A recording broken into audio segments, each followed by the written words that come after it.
The Pacific sky quivered with heat and thunder. Lieutenant Tom Blackburn gripped the control stick of his F4U Corsair. The throttle shoved so far forward the engine roared like a furious beast. Salt air slipped through fine cracks in the canopy frame, filling the cockpit with the sharp tang of oil and scorched fuel. Far below, the dark jungle of New Britain spread without end, its ridges split by white rivers and ash-blackened clearings. Ahead, 20 Japanese Zeros climbed in flawless formation, sunlight flashing off their wings like drawn blades ready for execution. His guns were live already, the belt feeds rattling with each tremor of the Pratt & Whitney radial engine. The radio crackled alive, static, clipped voices from the Jolly Rogers. "Bandits, 10 o'clock high," someone barked. Blackburn twisted his neck, sweat running beneath his collar, and saw them, fast, nimble, turning with a precision that seemed to defy the laws of flight. He leveled out, heart pounding in a rhythm quicker than the blur of the propeller. Every second stretched thin, every sound sharpened until even the tiny click of the gun sight felt deafening.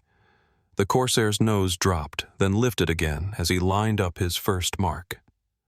The Zero dove through a layer of clouds, leaving a thin vapor trail that curled like a tightening rope. Blackburn followed, the aircraft shuddering as it smashed through rough air. G-forces pressed him deep into the seat, his vision narrowing until the entire world became the glowing reticle before his eyes. He squeezed the trigger.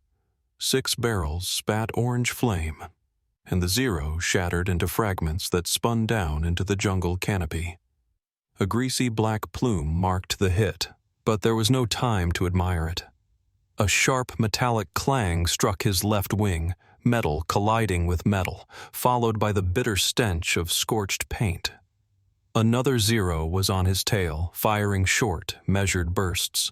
Blackburn yanked the stick, rolled inverted until the sky flipped to ocean, and the horizon whirled like a broken compass. The Corsair plunged straight down, the engine screaming past its red line, the airframe rattling so violently that the gauges blurred. His hands locked on the controls, gloves creaking under pressure. He could feel the air tremble through his boots as the altimeter needle spun toward 0. Then he pulled back with everything he had. The horizon snapped into view again, a smear of green and blue. The Zero overshot, unable to match the Corsair's dive. Blackburn slammed the throttle, rolled right, and climbed through his own smoke. Sunlight flared across the canopy, blinding him for a heartbeat. Then the Japanese fighter filled his sights. He fired again, feeling the recoil hammer through the fuselage. Tracer fire laced the air, and the Zero erupted in a sheet of flame that reflected across his canopy. Pieces of metal spun past like silver leaves scattered by wind. For a heartbeat, silence returned, only the low rumble of the engine and the hiss of wind through bullet-pierced panels. His breath slowed, then caught when the fuel gauge quivered near empty. 4 more Zeros were climbing fast from below, black crosses faintly painted near their wings. He counted them instinctively, each silhouette closing distance, each one a promise of death. The horizon filled with black smoke and falling wreckage, the stench of burning aviation fuel thick even through his sealed mask. Blackburn adjusted his trim, his eyes raw from sweat and exhaust. The ocean below glittered like shattered glass, scattered with rafts and wreckage. His headset crackled with frantic broken voices, barely human. He knew reinforcements were far away, and his last rounds wouldn't last 60 seconds. The Corsair shuddered under strain, the metal groaning like it might rip apart at the seams. He held it steady anyway, breath short but pulse calm, the kind of calm that comes only when there's no space left for fear. As the lead Zero broke formation, the sunlight flashed across its wings, turning it into a burst of white against blue. Blackburn dipped his nose slightly and reached for the trigger again. Every other sound vanished except the whistle of air through bullet holes and the deep, steady thunder of the engine pushing against the sky. For a brief moment, it was only man and machine, defiance against gravity, fate unwritten. Then the tracers came alive again, carving bright orange scars through the Pacific dawn. Months before that clash over Rabaul, the Corsair's reputation had already been stained. Mechanics muttered that it was cursed, and pilots spoke its nickname with quiet dread, the Ensign Eliminator. Its enormous nose stretched so far ahead that no one landing could see the carrier deck. One small error, one mistimed flare, and the plane would crash into the stern, flipping into the sea. After too many fiery wrecks ended floating in oil-slicked water, the Navy banned it from carrier duty altogether. The Corsair's construction was unlike anything flying in the war. Its vast 18-cylinder radial engine drove a 13-foot propeller, forcing engineers to bend the wings downward into that iconic gull shape. It looked monstrous, but it promised power beyond anything else in the sky. On paper, it could outdive and outclimb any Japanese aircraft. In the air, it unnerved even the most seasoned men. Ground crews swore at the hydraulic leaks, the engine fires, the savage recoil of its 6 Brownings. Pilots learned quickly that its torque could flip the whole aircraft during takeoff if they weren't careful. By 1943, the Pacific was losing pilots faster than replacements could come. Over the Solomons, Zeros ruled the air. Their mirrored wings sliced through clouds with lethal beauty. American squadrons flying old Wildcats were being torn apart, outclimbed and outturned again and again. The new Corsair units were meant to shift the balance, yet their first sorties ended in disaster. Smoking wrecks scattered across jungle fields. Reports blamed mechanical failures, stalls, wings snapping in dives. Each crash reinforced the growing belief. The Corsair was simply untamable. Lieutenant Tom Blackburn read those reports while still stationed in San Diego, waiting on his next assignment. He was 27, tall, dark-haired, his eyes always restless. He'd flown Wildcats early in the war and despised how they lost energy in every turn. So when his new orders came, to command a Marine squadron flying nothing but F4U Corsairs, he accepted without hesitation. Fellow officers warned him that taking the post was suicide. He replied that dying slowly from caution was far worse. Training at Naval Air Station Miami proved exactly why the Corsair frightened so many. During carrier practice, it bounced on landing like a steel spring, skipping down the deck and smashing into the safety nets. Propellers bent, fuel lines ruptured, tempers exploded. In 1 week, Blackburn lost 3 men to non-combat crashes. Engineers jotted down notes. Bureaucrats argued over fixes, but the pilots had to master the beast as it stood. Its speed thrilled them. Its temperament terrified them. One mistake in the air, and it struck back without warning. Still, there was something alive in that aircraft, a pulse of raw mechanical fury. Blackburn felt it during his first test flight, when he shoved the throttle past military power and the nose clawed upward like it meant to rip away from Earth itself. He knew then the Corsair required a different breed of pilot, one who trusted instinct more than procedure. Manuals could explain checklists. The cockpit demanded nerve. Those who lived through their first month learned to speak the plane's hidden language. The faint tremor before a stall, the subtle vibration that warned of a swing. Meanwhile, Japanese aces grew arrogant. Radio intercepts caught their laughter as they mocked the new American fighter that couldn't even land straight. They called it heavy, slow, a clumsy whale. Each Corsair shot down, to them, proved their dominance.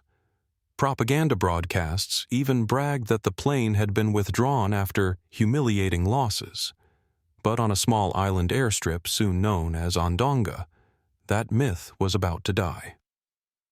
When the first shipment of F4Us arrived in battered crates and splintered containers, Blackburn watched as mechanics unloaded each piece with sweat-darkened uniforms and salt-crusted hands. The humid air reeked of kerosene and rotting palm leaves. The runway was nothing more than crushed coral, surrounded by a jungle alive with insects louder than engines. That night, under the flicker of hurricane lamps, Blackburn gathered his men, pilots, mechanics, and radio operators, and told them something no manual would ever print. They were going to make this machine obey. In that moment, a group of restless men and unpredictable planes found their purpose. None of them knew that within 4 months, those same unfit Corsairs would fill the skies over Rabaul with burning zeros. But before legend could take flight, rebellion had to begin. And it started with a handful of pilots refusing to accept what the experts swore could never be done. By late October 1943, Ondonga's airfield stank of fuel, cordite, and tropical rain. The runway was nothing more than a muddy scar cut through rows of coconut palms, ringed by twisted wrecks and rusting drums. Mosquitoes swarmed so thick the men could taste them, and the air shimmered with a heat that lingered long after nightfall. It was here that the Jolly Rogers were born, a name chosen partly as a joke and partly in defiance. Their leader, Tom Blackburn, no longer tried to make his men respect the Corsair with caution. Instead, he taught them to handle it like a violent creature that only obeyed those who fought it. Every night, the air shook with the thunder of engines as the squadron trained until darkness swallowed the island. Propellers carved glowing halos in the mist, while the sharp odor of burnt oil mingled with the damp scent of jungle decay. They flew low and fearless, chasing one another over the horizon's black edge. The Corsair's massive nose hid nearly everything ahead, forcing pilots to fly by instinct, through vibration, pressure, and sound. One mistake, one misjudged roll, and a man would vanish into the ocean. Still, Blackburn drove them harder, ignoring the stacks of rulebooks scattered around his tent like discarded sermons. One evening, while the mechanics worked through a delay, Lieutenant Ira Kepford, quiet, calm, and methodical, knelt beside a Corsair and traced a torque pattern in the mud with a stick. He had noticed that if a pilot used the engine's powerful spin to roll downward instead of turning flat, the aircraft could drop faster than any Zero could track. It went against everything in the manuals. U.S. doctrine demanded wide defensive turns and smooth, predictable maneuvers. Blackburn studied the rough sketch in silence, then simply ordered the theory tested at dawn. The next morning came thick and yellow, the air heavy enough to chew. 2 Corsairs lifted off side by side, climbing through a gauzy veil of vapor toward the sun. At altitude, they cut power, pitched forward, and slammed the throttles open in a screaming dive. The aircraft twisted in brutal corkscrews, the engines howling like tortured metal. The controls stiffened, the wings bowed until the rivets moaned, and for a heartbeat both pilots thought they'd come apart. But the Corsairs leveled perfectly, sweeping under the invisible enemy position in a clean, deadly arc. The move worked. They landed trembling, but alive. From that day forward, Blackburn made every pilot fight the sky vertically. Turning duels were forgotten. Now they battled gravity itself. The Corsair was no longer a sluggish brute, but a weapon dropped from above, a hammer from heaven. The maneuver became their hidden advantage, never mentioned in reports or manuals. Official observers dismissed it as reckless bravado, yet every man who flew it could feel the change immediately. The plane stopped struggling against them. It began to hunt. Tension thickened as the squadron prepared to try it for real. Ground crews worked barefoot in the mud, wiping sweat from their faces as they fed ammunition belts into place. Radios crackled with half-decoded messages from Rabaul, new Japanese units arriving, elite flyers transferring in from Truk. The men smoked in silence, their faces glowing in the light of backfiring engines and cigarettes. They knew what was coming. Duels against veterans who had flown since China, men convinced the Corsair was too heavy to keep up. Blackburn planned to prove them wrong. That night, he stood at the edge of the airstrip, watching lightning flicker across the distant sea. Rain hammered down, hissing on wings lined up like hunting birds. He remembered the engineers who had warned him never to push the airframe so far, the reports branding the Corsair unfit for frontline use. Then he looked at the skull and crossbones painted on his cowling. Once meant as a joke, now a vow. When the storm cleared at dawn, the clouds peeled back to reveal a sky washed clean and waiting. Engines coughed to life one by one, shaking the drenched earth. Blackburn climbed into his cockpit, the smell of wet leather and fuel sharp enough to burn his lungs. He fastened his harness, rested a gloved hand on the cold control stick, and muttered the line his men would never forget. "Let's see if they still think we're slow." The morning of November 11th, 1943, opened with rain thick as ropes and thunder shaking the jungle floor. Mechanics wiped grease from their hands, tightening panels and slamming fuel caps shut while the airstrip dissolved into mud. Engines coughed, sputtered, then roared alive, filling the dawn with a deep, metallic hum that made the ground vibrate. Blackburn's Corsair, its propeller grinning over a painted white skull, rolled through the mist like a hunter catching a scent. The order was clear: escort the B-24s bound for Rabaul. The truth, however, was harsher. They were flying straight into the lion's mouth. At altitude, the storm broke into streaks of gold and gray. The bombers climbed ahead in heavy, quivering formations, their silver hulls flashing against the pale horizon. The Corsairs slid into position above and behind them, 8 blue shadows slicing through cloud bands lit by sunlight. The air carried the smell of burnt oil and hot metal, the cockpit glass shimmering under the tropical glare. Blackburn trimmed his controls, checked his instruments, feeling the stick thrum through his gloves. For half an hour, the sky stayed eerily calm. Then the warning hit the radio. "Bandits, bearing 120, closing fast." They came from the sun. 20 at least, maybe more. Zeros diving in formation, guns already spitting light. The bombers scattered instinctively, their gunners firing blindly into the glare. Blackburn's headset filled with chaos, static, shouts, the sharp rattle of machine guns echoing in every direction. A B-24 burst into flame and tore apart mid-air, its wings shearing off like paper scraps. Blackburn saw the smoke curl upward and understood the trap instantly. The Japanese hadn't come for the bombers. They had come for the Corsairs. He shouted one word into the mic, "Roll!" and slammed the stick forward. His Corsair dropped into a vertical dive, engine screaming, wings quivering on the edge of collapse. Kepford followed close behind, his blue fighter slicing downward like a thrown knife. The G-forces crushed their chests, but the tactic worked. The Zeros overshot, unable to match the deadly plunge. Blackburn rammed the throttle forward and rolled beneath them, feeling the air hammer the canopy. For a split second, his gun sight locked onto a Japanese fighter's belly. He fired. Tracer rounds tore bright arcs through the air, and the Zero went up in flames. Below, the battle exploded in all directions. Corsairs rolled, twisted, and climbed, leaving thick smoke trails crossing like scars in the sky. The radio dissolved into a rhythm of breathing, shouting, and gunfire. Kepford's voice broke through the static. "2 on me!" followed by the pounding thud of his Brownings. Blackburn turned just in time to see another Zero burst apart, its pilot ejected too late, body tumbling toward the sea. The air smelled of cordite and burning rubber. The taste of iron clung to every breath.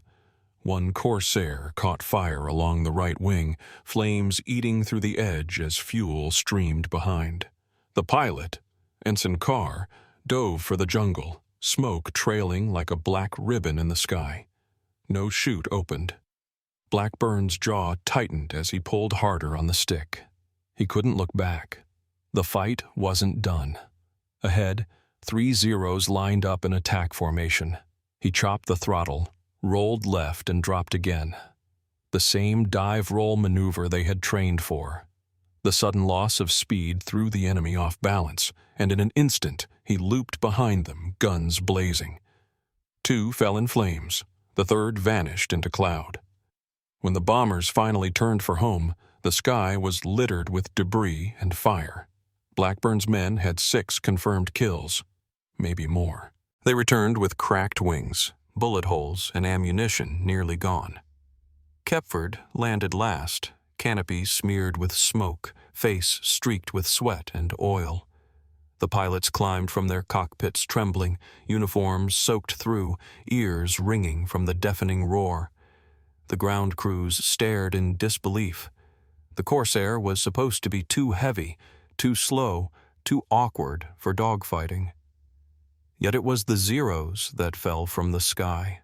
As darkness settled over Ondonga, Blackburn walked between the parked planes, his fingers tracing the torn metal of their wings.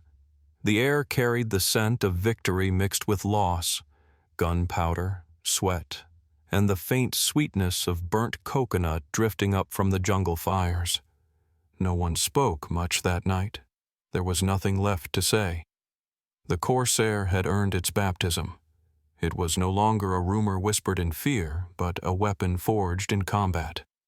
And somewhere beyond those clouds, the Japanese command realized they had just met an enemy they could never again underestimate. Word of VF-17's triumph raced across the Pacific like fire through dry grass. Reports reached carrier decks sealed in salt-stained envelopes stamped "confidential," yet whispered from cockpit to cockpit before the ink had time to set. The impossible had taken place. Corsairs had outturned Zeros. Senior officers brushed it off as luck, but the gun camera footage told another story. Grainy frames showed blue wings slicing beneath silver ones, tracer rounds marching neatly through curling smoke. The film rolled through headquarters at Pearl Harbor, passed between stunned officers in silence. The ensign eliminator had become the hunter. Back at Ondonga, the Jolly Rogers worked without pause. Mechanics tore engines down to bare metal, hands stained black with oil, sweat soaking through their shirts. The airfield stank of gasoline, wet dust, and scorched rubber. Ammunition crates lay open in the mud, copper cartridges glinting dully under a restless sky. Pilots slept beside their planes, boots still laced, pistols tucked under helmets. When a new order came, another strike escort, they were already airborne before the signal finished transmitting. Blackburn's squadron flew now with a feverish edge, a blend of exhaustion and fierce pride that blurred the line between bravery and madness. By January 1944, higher command began dissecting their success. Flight analysts in Hawaii replayed VF-17's missions frame by frame, charting roll rates, torque angles, and dive speeds with rulers and stopwatches. They called the concept energy fighting, though none of the pilots who discovered it used that name. What Blackburn taught couldn't be reduced to numbers. It was rhythm, not mathematics, a violent dance of speed, gravity, and instinct. Still, the manuals shifted. New training pamphlets began quietly describing vertical roll attacks and dive reversal maneuvers, though none bore the Jolly Rogers name. Corsair factories responded next. Assembly lines in Connecticut and Akron thundered day and night, concrete floors slick with oil, the air thick with the smell of varnish and hot steel. Upgraded versions rolled out faster and tougher, painted darker shades of blue to hide battle grime. Shipyards soon demanded deliveries for carrier testing again, the same ships that had once declared the Corsair too dangerous for deck use. Every sailor aboard would soon recognize that approaching roar, a deep, throaty thunder that made bulkheads shake and rivets hum like a heartbeat. Meanwhile, VF-17 was burning out. Spare parts were scarce, tires patched and retreaded until fabric showed through. Mechanics worked hollow-eyed through sleepless monsoon nights, hammering beneath tarps that flapped like torn canvas sails. The planes limped home after every sortie scarred and patched, panels replaced with scavenged aluminum from wrecks. Blackburn's tent smelled of bitter coffee and sea-soaked canvas. He'd grown thinner, his hair flecked with salt, but the fire in his eyes had only sharpened. The men painted new skulls on their cowlings with whatever paint they could scrounge. Some used oil, others crushed berries for color. Each white skull marked a victory, another pilot who had survived the impossible. No one celebrated loudly. The winds felt fragile, temporary, as though the sky itself could turn against them at any moment. Letters home went unwritten. Meals were eaten cold from tins. The Corsair's growl had replaced silence, a sound both menacing and reassuring. When the announcement finally came that the Navy would approve the F4U for carrier service, no one cheered. They were too weary, too aware of the price behind the achievement. Yet in the quiet corners of the airstrip, pride flickered like a hidden flame. They had rewritten the rulebook, defied the experts, and remade the air war. The plane once dismissed as uncontrollable was now the fleet's future. But the battle wasn't over. Far across the sea, in the hangars of Rabaul, another band of pilots studied the same reports with cold precision. The next time the Corsairs met the Zeros, the hunters would find their prey already waiting. By February 1944, the silence between sorties felt heavier than the battles themselves. The Jolly Rogers had turned into a legend whispered across the Pacific, and legends always drew challengers. From the volcanic runways of Rabaul came a new menace, the 332nd Kokutai, Japan's most seasoned Zero group. Its pilots had fought across China, the Philippines, and Guadalcanal. Many bore over 200 victories, their planes marked with red kill rings stretching from nose to tail. Intelligence reports spoke their names with equal parts dread and admiration. Their mission was blunt and absolute: destroy VF-17 before its methods spread. The first warning of their advance appeared as black specks on the northern horizon. Blackburn's patrol met them near New Britain beneath a thin veil of cloud. What began as a faint shimmer grew into 30 Zeros climbing in perfect symmetry. The sunlight glinted off their canopies like shards of glass. The American formation widened, exhaust trails weaving across the blue sky like tangled ribbons. The air reeked of fuel and hot metal. Blackburn's voice cut through the radio. "Pairs only. No lone heroes." He sounded steady, but his heartbeat pounded in time with the propeller. The ambush came swiftly. The Japanese flyers feigned retreat, pulling the Corsairs upward into a steep chase. Blackburn's instincts warned him to disengage, yet the Zero's climb looked sluggish, exposed. He followed, just as the horizon twisted upside down. The enemy flipped in perfect sync, diving beneath their pursuers. In an instant, the sky became a trap. Bullets tore through blue wings and metal skins, glowing holes spreading across the fuselages. The cockpit filled with the stinging taste of fear and cordite. A Corsair burst apart nearby, the explosion jolting Blackburn's aircraft sideways.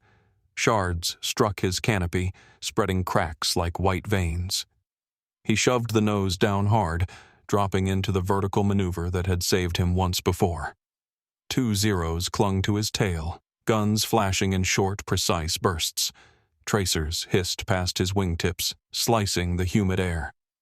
Blackburn pushed the throttle full forward, the engine's torque shaking the entire frame. The roar deepened into a furious growl that he could feel in his chest. He rolled sharply left, then hauled the stick back. The Corsair surged upward, trailing smoke. And for a heartbeat, gravity turned back to his side.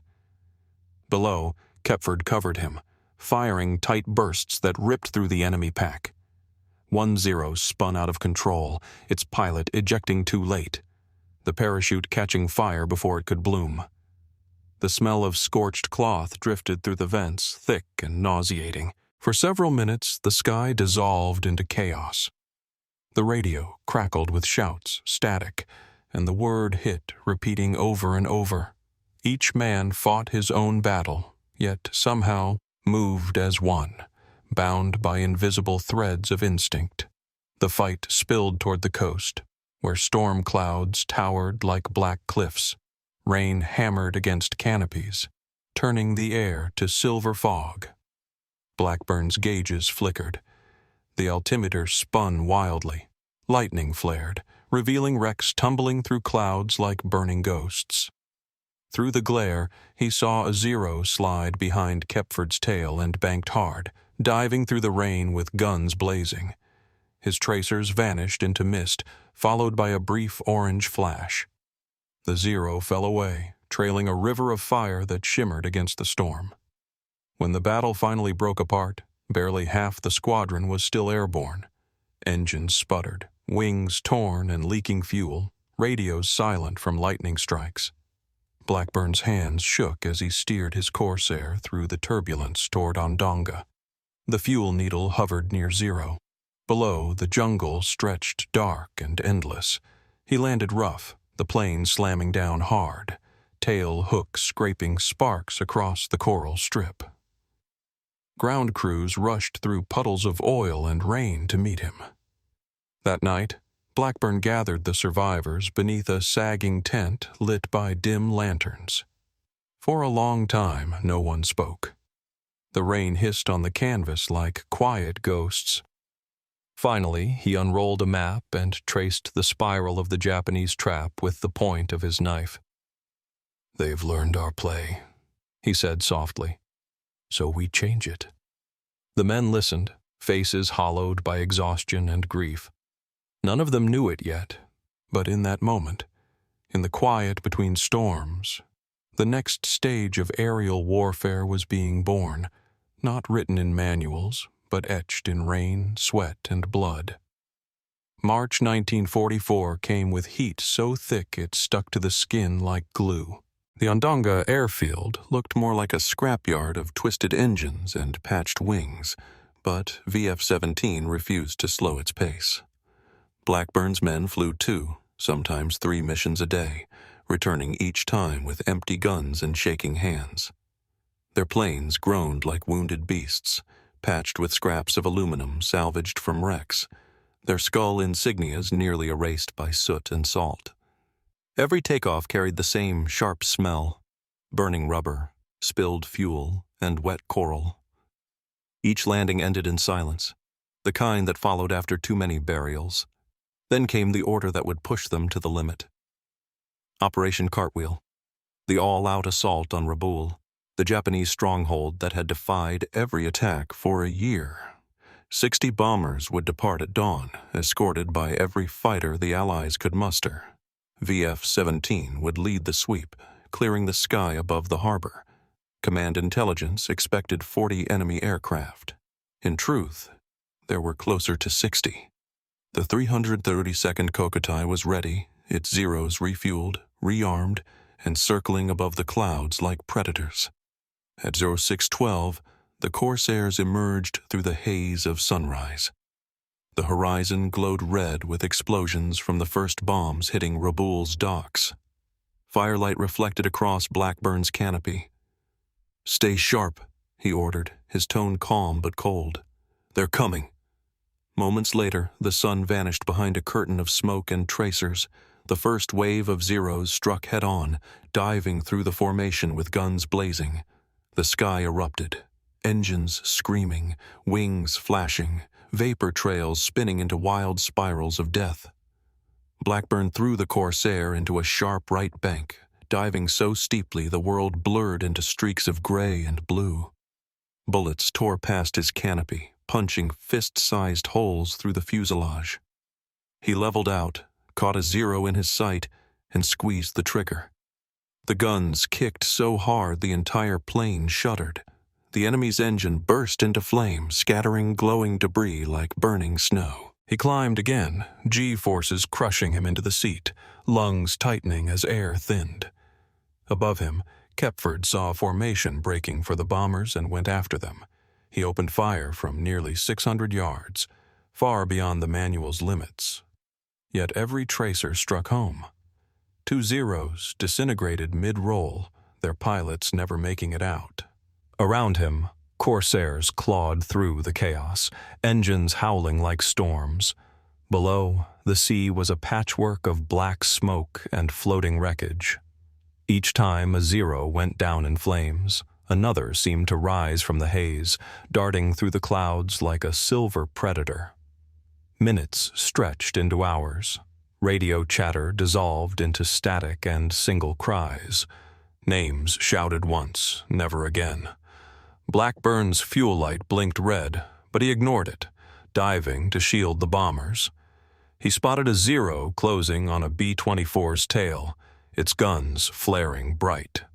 Without hesitation, he fired, his rounds shredding the enemy just as the bomber dropped its payload. The blast wave hit both aircraft, flipping them sideways in a wall of white fire. For several seconds, everything vanished. Vision, sound, even thought. When the glare faded, Blackburn realized he was flying alone. By noon, it was done. The sky hung heavy with drifting parachutes and trails of black smoke.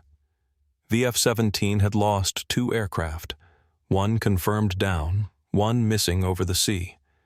In return, 20 Zeros lay scattered across ocean and jungle.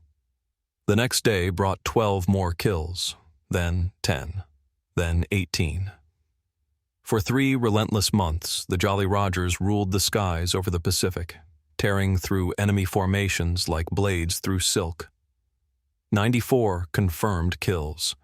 Not a single pilot lost to enemy fire. When Blackburn landed after that last mission, his Corsair was more holes than metal. The landing gear buckled on impact, showering sparks across the coral strip. He climbed out slowly, helmet under one arm, uniform soaked with sweat and smoke. The mechanic stood speechless before what remained of the aircraft, the same machine once written off as a failure. Behind him, the horizon glowed orange above Rabaul, the fortress finally shattered. The men stood beside their Corsairs, faces smeared with oil and exhaustion, unable to speak. Victory carried a strange weight. Heavy, metallic, irreversible. The air smelled of fuel, salt, and something wordless. The scent of exhaustion mixed with triumph. Blackburn looked over his squadron, fewer now, aged by months that felt like years, and knew what history would remember.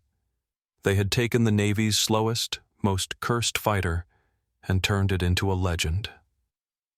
April 1944 brought silence, the kind that unsettles men who've spent too long inside chaos. The Corsairs stood still beneath the sun, their blue paint bleached to dull gray, their wings streaked with soot and salt. The airfield at Ondonga no longer reeked of battle, but of burnt rubber, rotting crates, and the metallic tang of empty shell casings buried in the mud. VF-17 had done what no one thought possible. Yet the stillness that followed felt heavier than any barrage. The official report came on a wrinkled dispatch sheet. 94 enemy planes destroyed, 6 probable, 2 lost in action. Headquarters called it historic. The men didn't cheer. They sat on upturned fuel drums, sleeves rolled high, faces blank with exhaustion. Blackburn moved among them slowly, his limp more noticeable now, his uniform clinging to his thin frame. Every handshake, every silent nod carried the same weight. They had survived, but the cost was something no record could tally. The Corsairs themselves bore wounds no mechanic could fully mend. Bullet holes spotted their fuselages like distant stars. Oil streaked the tails, baked deep into the metal by tropical heat. Mechanics kept at it endlessly, their hands shaking as they pounded out dents and riveted patchwork panels. The ring of wrenches echoed through the strip, rhythmic and somber, a heartbeat fading into quiet. Each repair postponed the truth they already knew. The aircraft were nearly finished, their engines coughing, hydraulics bleeding pressure with every flight. Inside Blackburn's tent, paperwork lay piled like fallen leaves. Reports, commendations, condolence letters, each one smudged with sweat and ash. He barely read them, writing only a few lines before lighting another cigarette. Smoke curled upward in slow gray ribbons, mixing with the damp scent of canvas. His thoughts drifted to the graves in the jungle beyond the strip, marked by painted boards already warping in the rain. Glory had its own smell, part fuel, part decay. When orders finally came to rotate the squadron home, no one smiled. Relief never reached their faces. They had won every engagement, yet lost something invisible. The younger pilots had grown quiet, their laughter gone from the mess tent, replaced by pauses and half-spoken thoughts. The distant rumble of an engine made some flinch by reflex. The war had marked more than their machines. It had carved itself into their nerves, their muscles, their sleep. Their final flight was a simple ferry run to Espiritu Santo. No enemies, no danger, only miles. Yet even then the Pacific refused to release them easily. Storm clouds formed without warning, heavy with rain and static. Lightning flashed along the wings, turning raindrops into streaks of molten silver. Blackburn led the group, watching the altimeter tremble as the wind hammered the airframe. When they touched down, the men laughed or kissed the ground, voices breaking from relief. The storm drifted on, leaving steam curling up from the runway like fading ghosts.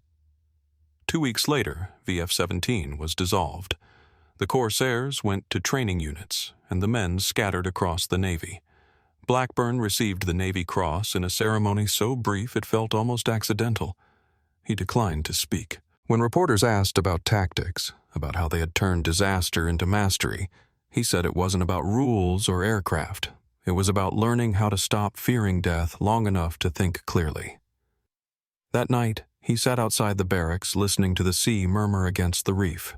The Corsairs were gone now, their skull insignias washed from the cowlings by salt and time. Yet far on the horizon, the setting sun glowed faintly. The same orange as tracer fire fading into dusk. The war would move on to new fronts, new names, new heroes. But the Jolly Rogers had left their mark. The sky itself seemed quieter, as if even the wind remembered what they had done.